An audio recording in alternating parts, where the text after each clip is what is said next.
Design não é arte, também não é ciência, nem tecnologia. Design tem seus próprios princípios, tem seus próprios fundamentos. Mas como a arte usa da criatividade, arte e design são muito parecidos e são bem diferentes.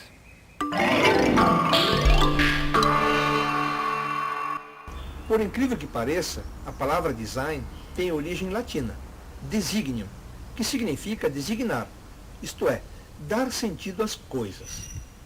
A palavra design é projeto, é planejamento. Na língua espanhola, tem duas palavras, dibujo, com J, que significa drawing, e desenho, que significa design. Para nós brasileiros, sobrou apenas a palavra desenho. Certa vez, Antônio Ais, o célebre filólogo, propôs o resgate da palavra dibuixo, com X. O mesmo que dibujo, do espanhol, com J. Mas seria desastroso, porque poderia lembrar a dobradinha de sexta-feira. Aqui em Curitiba, em 1988, na realização do 5º Encontro Nacional de Desenho Industrial, os profissionais resolveram mudar o nome da profissão. Design passou a ser a denominação da profissão e designer do profissional. E o designer é a pessoa que procura trabalhar a natureza, devolver à pessoa uma integridade do seu espaço, a integridade do espaço em que você vive. Então, o teu processo criativo está dentro disso, está dentro do tempo todo, está recompondo o espaço em que você vive. O designer ele tem que ter conhecimentos, né, básicos em várias áreas, mas principalmente profundos em desenvolvimento de produto. O que envolve o desenvolvimento de produto? Você gerar ideias e viabilizá-las. Então, o desenho ele expressa a capacidade do designer de ver o mundo, né? Ele é muito além da capacidade de pôr um traço no papel. Ele expressa a sua visão de mundo. Se você sabe ver o mundo, você sabe desenhar. O designer é um desses seres humanos que um dia habitará o cemitério. Ele é um profissional, é uma pessoa que dedica o seu conhecimento, a experiência na atividade projetual. Esse é o desenvolvimento. Todo o processo entre um ponto e outro é que o designer tem que estar envolvido, tem que conhecer, né? Então, para você criar alguma coisa, existem técnicas que são técnicas de modelação, né? Por exemplo, modelagem tridimensional baseado em uma escultura, digamos assim, esculpir, né? Lixar, cortar, né? Limar, né? Não importa qual material, desbastar alguma coisa. Isso aí é uma atividade do design que o designer tem que fazer. A semiótica é um instrumento que é muito importante para que você estude todas as manifestações dos objetos enquanto sistemas de linguagem. Quer dizer, você considera que isto aqui é um sistema, pertence a um sistema de linguagem. Se você começa a ver as coisas todas como sistemas de linguagem, desde a arte até o design, então é aí que entra a semiótica. Então, o designer tem que conhecer alguns materiais. Tem que saber as propriedades dos materiais, tem que saber a processabilidade desse material, fluidez dentro de, por exemplo, plástico, né? Dentro de como se comporta dentro de uma ferramenta, né? Que tipos de ferramentas são adequadas, né? Você vai injetar, com que temperatura, essas coisas. O designer não sabe profundamente, mas sabe que existem alternativas para, né, fazer as coisas melhor. O design tem a idade do homem, igual a arte, igual tantas outras áreas do conhecimento, ele surge para satisfazer necessidades.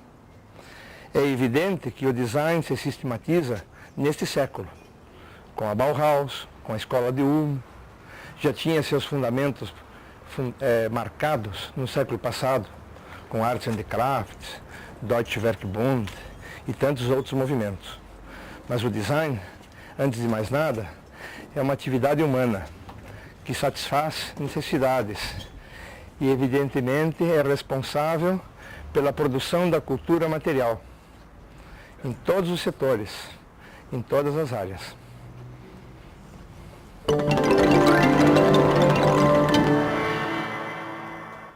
Os produtos têm a capacidade de mudar o comportamento das pessoas. Um novo produto é resultado da quebra de paradigma. Isso significa que é o rompimento de um comportamento. Portanto, a responsabilidade de um designer é muito grande, porque mudará a maneira de se comportar de uma pessoa diante de um produto e até mesmo diante da própria vida. Kit, cursi, cafona, brega e tantas outras denominações é o contrário de chique. Chique e brega, brega e chique.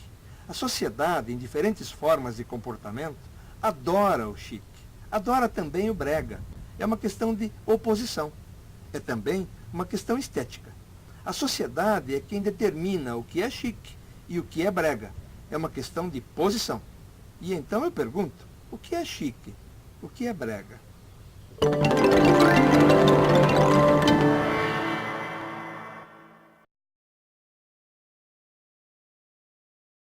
O design é um fenômeno social. É produto de uma cultura. E se existe uma cultura brasileira, há um design brasileiro.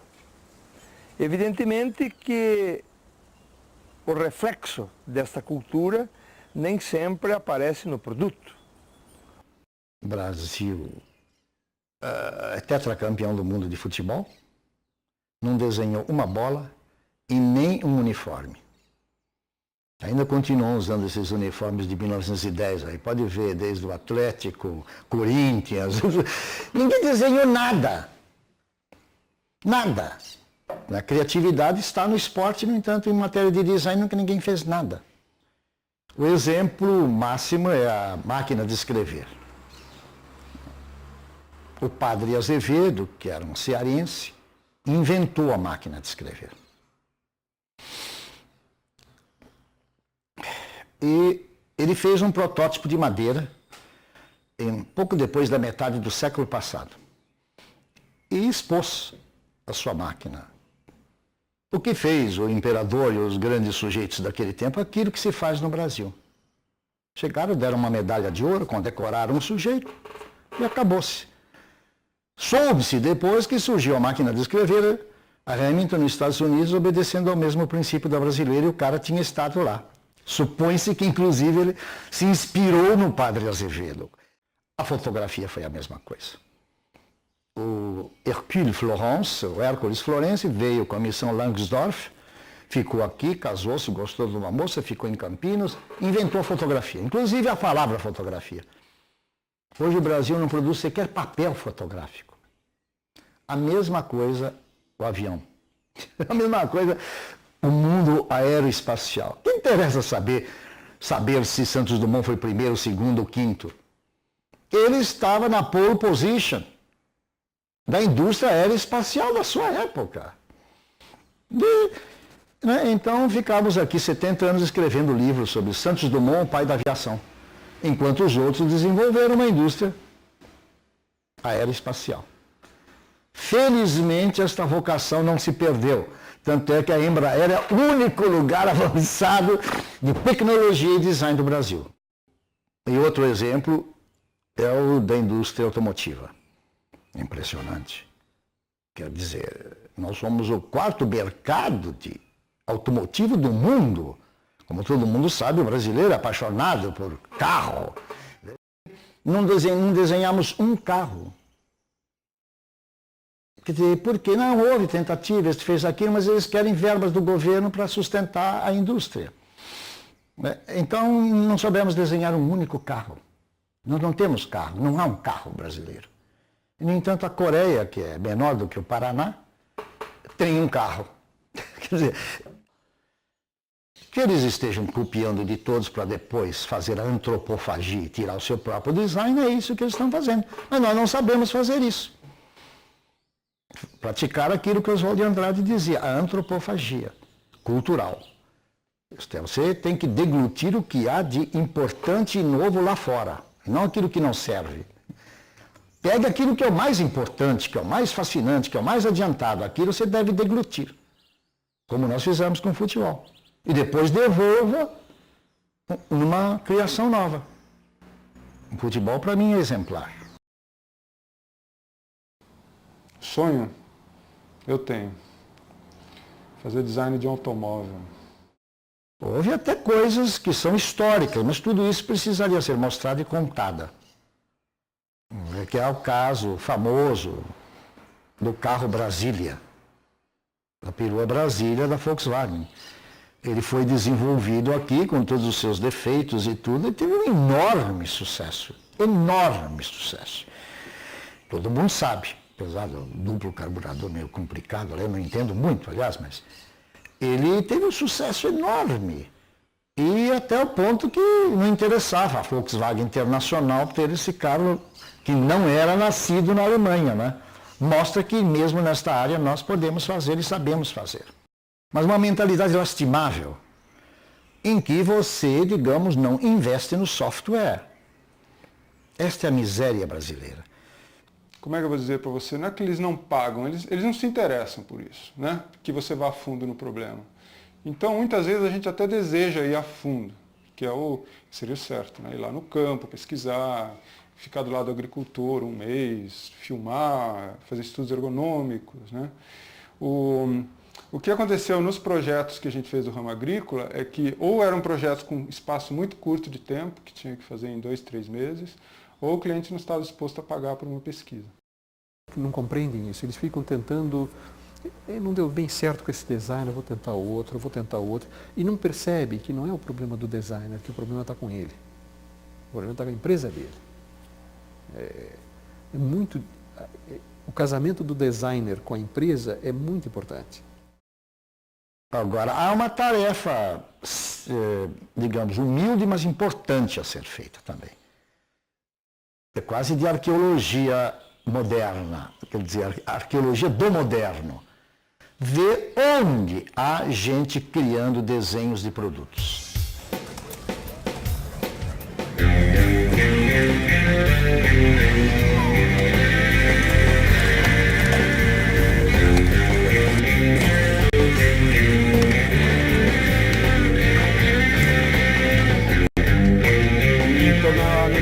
Faz 2 anos, design de roupa, de skate, então desde que eu entrei na Drop eu estou fazendo esse trabalho de design. Então tem essa essência do negócio, do andar de skate, da liberdade e tal, então daí a coisa da roupa, né, de ter um design mais leve, uma coisa mais solta, mais leve para os caras poderem fazer as manobras, então a gente vai buscar na rua mesmo, onde acontece o negócio, nas pistas, skate, dentro do ônibus, onde está o verdadeiro público que a gente atinge, assim. Trabalho na parte de design gráfico e também na parte de marketing da Drop Dead. Drop Dead que é uma empresa que, além dessa marca, ela existe mais 4 paralelas, assim, que trabalham cada um com seu estilo de confecção e comportamento, certo? Para a gente atingir esse nível e ter a capacidade de fazer tanto do vestimento quanto a parte de venda da marca, a gente tem que ter um pouco de ideia e noção do que é o skate. Por isso, todas as pessoas que trabalham aqui dentro do estúdio são pessoas que andam de skate há 15, ou no meu caso, como 13 anos de skate, já ando até hoje. É o caso da maioria do pessoal que trabalha aqui dentro do estúdio, DD Studio, né? Que é o estúdio que cuida tanto da parte de criação, quanto da parte de marketing da empresa, né? E a gente, no processo de design dos tênis, é elaborado aqui dentro.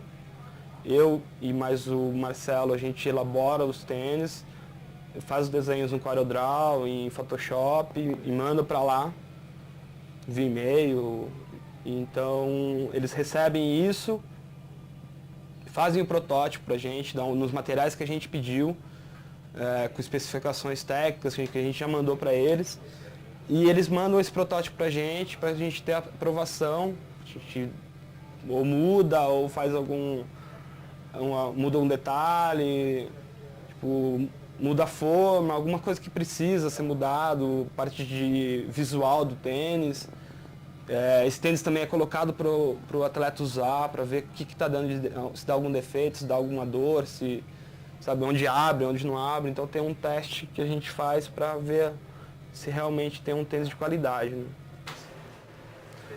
Bom, da parte de criação, que é o estúdio, a gente faz a criação das roupas, das peças, aí vem para cá, para a fábrica, onde é feita os moldes das peças e são riscadas aqui as peças, os moldes e feita uma pilotagem por uma costureira ali, que tem uma máquina. Daí o protótipo é aprovado pelo estúdio, pela parte de criação, e daí é liberado para o corte de produção, onde são colocados os tecidos nas mesas, riscados, né? São riscados os tecidos, e passa pelo processo de corte, que dali sai para produção.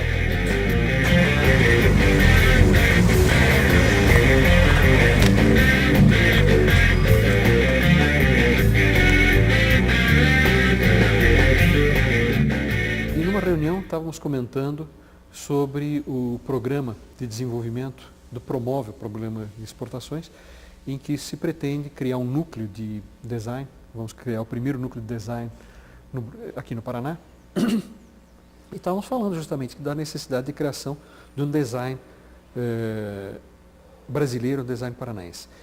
E o Max, que é um francês, dono da Movax, da Maison, ele disse assim para nós, de cara, escuta, vocês estão perdendo a característica do desenvolvimento de um produto genuinamente brasileiro. Porque o design, como resultado de uma cultura, é evidentemente o traço, o retrato dessa cultura. Os designers devem ter uma preocupação em afastar-se da pasteurização, afastar-se das soluções globais, no sentido de dar aos produtos maior identidade. Aí, os produtos brasileiros serão mais brasileiros do que os atuais.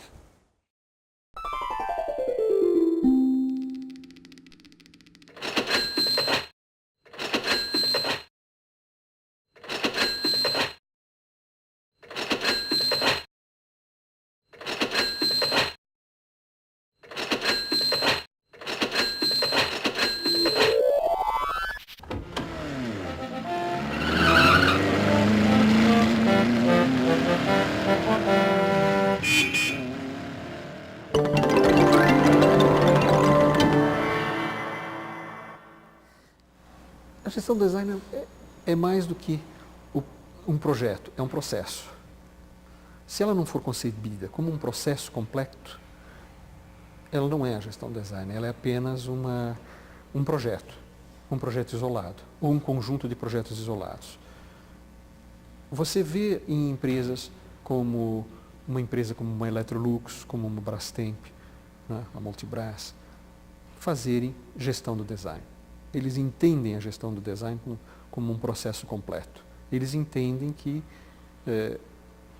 e a Flexível é isso também, quer dizer, entende-se que o desenho isolado pode trazer sucesso eventual, mas o sucesso estará vinculado àquele produto. Ele não estará vinculado ao conjunto de produtos. Há muitos designers que imaginam isso. Não, mas eu preciso ter aquela super ideia, porque aquela super ideia é que vai valer para o resto da minha vida. Eu vou ficar recebendo royalties para sempre. E ali estou bem. Daí para diante eu posso trabalhar em paz. E não é bem isso. É um processo, a vinculação do designer com uma determinada indústria, ou com várias, mas que vai fazer com que a coisa tenha um processo contínuo. Porque o design não faz produto sozinho, né? Cada coisinha gerada, cada ideia gerada gera um monte de trabalho ao redor, né? Em espiral, porque uma sementinha, ela vai germinar, mas fazendo um ciclo, né? Como se você pegasse um centro, daí você vai passando por diversas áreas. Então a ideia passa pelo marketing, passa pela engenharia de produto, engenharia de processo, passa pelo financeiro, passa pelo custo, passa, né? Até chegar de novo no marketing, mas o marketing já tem mais informações que precisa verificar. Então vai dando mais uma volta por aqueles setores e vai aumentando o nível de informação, sabe? Então vai crescendo essa espiral. Mas o design sempre é uma união que começa eventualmente comigo, e digo eventualmente porque às vezes pode começar de baixo para cima. Há momentos em que tem momentos que você vai ver coisas lá dentro que começaram do piso de fábrica. E vieram para mim e disseram, por que não é assim? Né? Eu disse, puxa, lógico, você tem razão, tem que ser. Você tem toda razão, é assim que vai ser então. Né? Então, assim, falando do processo, quer dizer, o que eu tenho aprendido é assim, a solução de design ela tem que estar muito bem embasada e muito bem justificada, né? Então, como design é basicamente a sua capacidade de argumentar sobre uma determinada ideia. Então, se você não tiver uma pesquisa das necessidades, não tiver bem fundamentado o caminho que você está seguindo, fica muito difícil você ter a sua solução aprovada depois. É por isso que na metodologia que a gente segue, ao receber o briefing do cliente, a gente faz uma análise crítica do briefing, coleta informação e apresenta essa informação. A partir daí, a solução gerada ela tem que estar obrigatoriamente relacionada ao problema levantado. E é justificada em cima do problema. Então a chance de você ter o projeto aprovado é muito alta. Existem muitas ferramentas, existem ferramentas interessantes que se chamam como engenharia do produto, como não sei, outras coisas que são tipo CCQ, são coisas do piso de fábrica. Tem muitas coisas que têm que acontecer ao mesmo tempo para que isso seja possível. Tem que haver um grau de democratização grande dentro da tua empresa, para que o rapaz que está trabalhando lá na máquina tenha coragem de abrir a boca.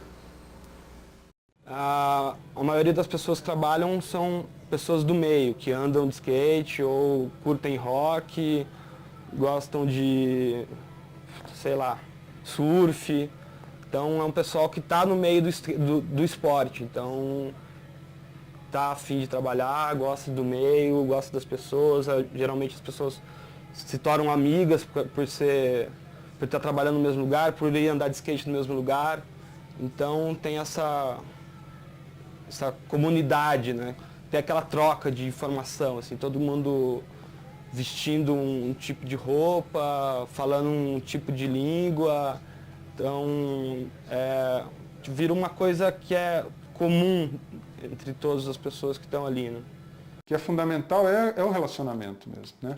A capacitação técnica é óbvio que define um bom profissional, mas a capacidade do profissional se relacionar bem com o grupo, com os parceiros, e saber lidar com as situações ambíguas e divergentes, capacidade de unir os conflitos e conseguir criar um balanço entre o interesse da área de marketing, engenharia, produção e pôr o toque estético, saber justificar a questão estética, né? Então, as armas que nós usamos são, entre outras, a gestão do design. Além disso, inteligência comercial, inteligência industrial e outras coisas que têm que estar juntas, senão qualquer uma delas isolada não é suficiente. De desenvolver as relações. Esse é o desafio.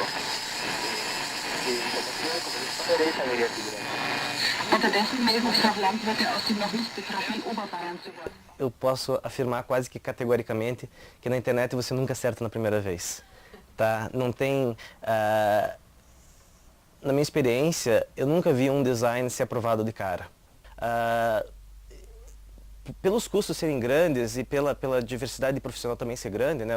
Um designer sozinho não faz um site na internet. Ele vai fazer uma tela de Photoshop, vai jogar na internet e ninguém vai conseguir carregar e não vai ter interatividade nenhuma, né? Ao mesmo tempo, um programador sozinho também não faz, porque ele vai criar um montão de código que até para dar um tratamento intuitivo para isso vai ser difícil, né? E na internet vai desde banco de dados, vai desde os equipamentos, dos servidores que tem que estar hospedados, a conectividade, levar em consideração o teu público-alvo, tanto em termos do conteúdo, o marketing, se for um produto, como que você vai acessar, até ferramentas de e-commerce, como que você vai processar o cartão de crédito da pessoa, se você for realizar uma venda, qual que é a conectividade que essa pessoa tem, se ela está ligada à internet via cabo ou via uma conexão de escada. Então tem uma série de fatores que entram nisso. Então uma equipe de um grande site na internet é grande, é diversificada e é difícil de ser comandada, porque são profissionais altamente qualificados em todas as áreas. Um bom site hoje em dia, uma pequena explicação, é feito por várias camadas. Tem a camada de programação mesmo, que nesse o programador tradicional é o melhor que tem, ele vai fazer os componentes do site, ele não vai nem saber como que vai aparentar a coisa. O coordenador do site ou o arquiteto da informação, ele vai fazer um documento descritivo, eu preciso que você crie um pedaço de código que vai entrar tal dado e vai sair tal dado. Né? Ele não vai saber o que vai estar lá fora. Para esse tipo de função é melhor o programador tradicional mesmo, porque ele tem a rigidez do código. Né? Ou seja, um designer de internet tem que saber o que o banco de dados pode fazer, tem que saber aonde que vai ter um loop na programação, que aquele gráfico vai ser repetido N vezes. O cara que vai programar vai ter que saber o que o layout do site permite que ele faça, ou como que ele vai encaixar as duas coisas. Há grandes questionamentos, qual que é a forma certa de trabalhar na internet? Primeiro se faz o design, depois se joga para a programação, ou primeiro se programa e depois se faz o design? Sites foram feitos de todos os jeitos e alguns foram bem-sucedidos ou mal-sucedidos, mas não obrigatoriamente em função disso. Né? Eu acho que o ideal é ter alguns elementos chaves num grupo que tem uma visão global, que se necessário programar, saibam programar, que se necessário fazer o design, saibam fazer o design, talvez não tão bem quanto os especialistas na área, mas que sirvam de cola. Essa que é a palavra-chave. Acho que alguém tem que colar tudo isso daí, tem que fazer a coisa funcionar. Bom, eu acho que para explicar um pouco melhor o que seria a aproximação do design e da questão ambiental, acho que o ponto de partida é o conceito. Né? Como é que você estabelece diretrizes, parâmetros para, antes de você executar um projeto, uma obra, um produto, quais seriam os conceitos ambientais que estariam ligados a isso. Né? Esses conceitos que estabelecem essa ligação entre design e meio ambiente vêm de coisas simples, que talvez hoje estão sendo mais discutidas, por exemplo, uma análise de ciclo de vida do material, que estuda o material do berço ao túmulo, que comumente se fala. Né? Essa análise de berço ao túmulo é desde a extração do material, né? O impacto que ela causa, o transporte desse material, a produção dele, o processamento, a transformação dele, o uso desse material e, por fim, o descarte final desse material. Então, esse conceito a gente tem mais ou menos um conhecimento, porque estudamos dentro dos nossos doutorados, né, a questão ambiental, e isso faz parte de qualquer formação nessa área. Infelizmente, nós vamos continuar explorando a floresta, isso é um processo que não temos como deter, nós temos que procurar meios de como explorá-la racionalmente. E uma maneira seria essa, né, a variação de uso da madeira tropical, e que é uma iniciativa que eu classificaria como ecodesign. Né? E há algumas iniciativas de designs a nível pessoal, né? De pessoas que reutilizam materiais. Há um projeto muito interessante de um designer que vive na Bahia, que utiliza barcos de madeira que não estão sendo mais utilizados para fabricar sofás, móveis, etc. Um outro designer que utiliza madeiras que encontra na praia para fazer também utensílios, etc. Teve um projeto que foi utilizado pela Universidade Federal com o salto-morato, o boticário, que foi um projeto do uso do bambu. Né? O bambu é um material considerado material do terceiro milênio, aí, que poderia fazer muito bem parte da discussão do ecodesign. É um material que tem uma capacidade de resistência, de elasticidade, várias propriedades que facilitam o seu uso em diversos meios, né, como na construção civil, como no artesanato. Nós também, dentro do Cefet, eu estou orientando uma tese de mestrado hoje que utiliza o bambu na construção civil. É uma arquiteta, o bambu é um material utilizado na Ásia, substitui até o aço em várias construções de casas, pontes. Na Colômbia tem uma exploração do uso do bambu na construção civil de alta qualidade, provada científica e tecnicamente que é viável, né? Mas para nós ainda é praga, né? Nós temos todo esse material aí disponível no litoral aí, e muitas vezes você vê acontecendo nas ilhas aí que as pessoas constroem casas de alvenaria, tem um custo enorme de levar material de barco até a ilha, tudo, e do lado tem um pé de bambu enorme que não é utilizado. E esse material hoje, sendo pesquisado, sendo desenvolvido, testado em projetos, seria mais até uma fonte de renda também para essas próprias comunidades. Mas a gente nota que essa preocupação começa a tomar conta hoje da área, né? E eu acho que é um nicho aí a ser explorado, um nicho de mercado e um nicho de discussão de qual é o papel, a interferência do design na questão ambiental. Porque o design tem um papel, por exemplo, ao elaborar um produto, em decidir que material vai ser utilizado nesse produto, qual vai ser o acabamento desse produto, qual vai ser a utilização desse produto. E se ele tiver as referências ambientais, ele pode interferir diretamente, né, até no descarte final do produto. Né? É possível reciclar? Não é possível reciclar? É um produto que vai conter produtos químicos tóxicos ou não? Quer dizer, isso teria de fazer parte de um currículo já, de ter em todos, não só do design, mas de todas as profissões, onde tivesse essa informação do impacto que é da atuação do profissional no mercado.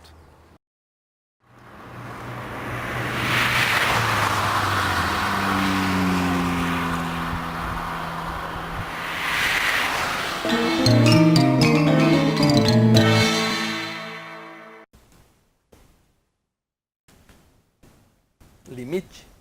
O que é limite? A definição diz que se refere à fronteira de alguma coisa. Mas, enfim, onde começa uma e termina a outra? Há muitas modalidades de fronteira. Territorial, auditiva, visual. O olhar, por exemplo, vai muito mais além. A delimitação entre design e arte, entre design e ciência e tecnologia, entre design e as outras profissões, particularmente as novas, e todas as formas de conhecimento, é muito difícil de ser determinado. O design é uma ferramenta de trabalho interdisciplinar, multidisciplinar, que interage com outras profissões e que utiliza de muitas formas do conhecimento. Portanto, é muito difícil de dizer qual é o limite do design. Será que existe limite? Eu justamente fui mudando de campo. Deixei de estudar, de acreditar simplesmente no design funcional, né, da form follows function, da forma segue a função, a tradição Bauhaus, Ulm, etc., bom desenho, e passei a prestar mais atenção e tive o meu interesse voltado para o que eu chamei de design simbólico. O pé dessa mesa, por exemplo, da forma como ele está hoje, é uma solução do dobrador de chapa. Porque a solução que eu dei no início foi em função da capacidade que o pessoal tinha de dobrar chapa naquele momento. Mas entrou um novo dobrador que está lá e disse, mas olha, chefe, está gastando muita chapa e muito tempo, não dá para melhorar? Eu disse, como? Olha, eu vou fazer uma experiência, vou lhe mostrar, tá bom? Lógico. E ele me trouxe lá, eu disse, bom, agora vamos para frente, vamos fazer o pé inteiro e tal. E foi, e chegou num produto como ele está hoje. Então, eu não me importo, inclusive, nunca fui a favor dessa tremenda, essa briga entre arquitetos e engenheiros. Há muito tempo, e mesmo entre designers, e designers contra engenheiros, falo, não, ao contrário, a gente tem que somar. Né? Então, se a partir do momento que foi apresentado e aquilo foi aceito, agora vem a parte mais difícil, que é convencer as pessoas técnicas a que aquilo é viável, é factível, etc. Né? Claro que as tecnologias hoje são muito fáceis de serem adquiridas no processo de fabricação. Existe muita facilidade, né? Na elaboração de ferramentas também. Porque como a gente trabalha tudo em 3D, né, então é fácil de você chegar na ferramenta final. Mas o processo de desenvolvimento estrutural, sabe, de dizer que isso vai resistir, que isso aí é o melhor material, sabe, que tem muito trabalho ali. É uma situação que, quando você vai numa reunião para apresentar um projeto, você tem que estar muito, muito seguro do que vai fazer. Né? Porque você vai lidar com o novo, e o novo assusta. O novo substitui o velho, que no passado foi novo. O novo de hoje poderá se tornar velho amanhã e será substituído por um novo novo. O design tem essa responsabilidade de trazer soluções novas, que se tornarão velhas e que serão substituídas por novos novos. 5, 4, 3, there's the fire, 2, 0.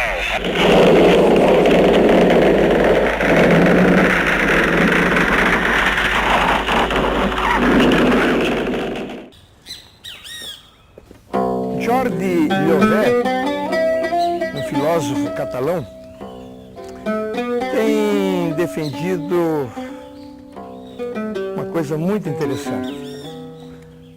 A humanidade está passando por 3 grandes fases. A primeira, naturalista, onde o produto tinha apenas valor de uso, um pouco valor de signo e quase nenhum valor de câmbio. Veio então para uma segunda fase, aonde o personagem Robinson Crusoe da novela inglesa é exatamente o grande exemplar desta fase, da invenção, da superação da natureza, da criação de produtos, de invenções maravilhosas e poder sobreviver então neste planeta. Vivemos nesse momento a terceira fase, a do consumismo desenfreado, da falta de respeito à natureza, do uso indevido das matas, da matéria-prima, do petróleo. E isto vai nos levar para onde? Certamente para um volume imenso de produtos sem nenhuma utilidade.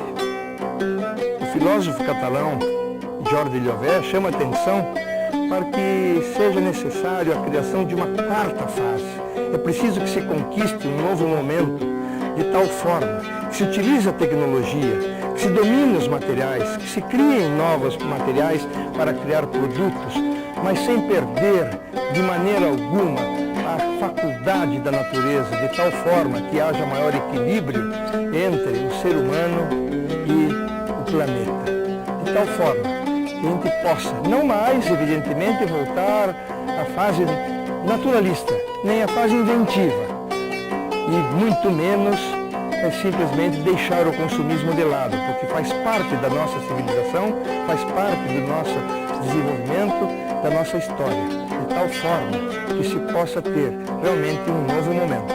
É utopia? Sim, este é o título do livro do Llovet, mas de tal maneira que a utopia de hoje possa se tornar a realidade amanhã.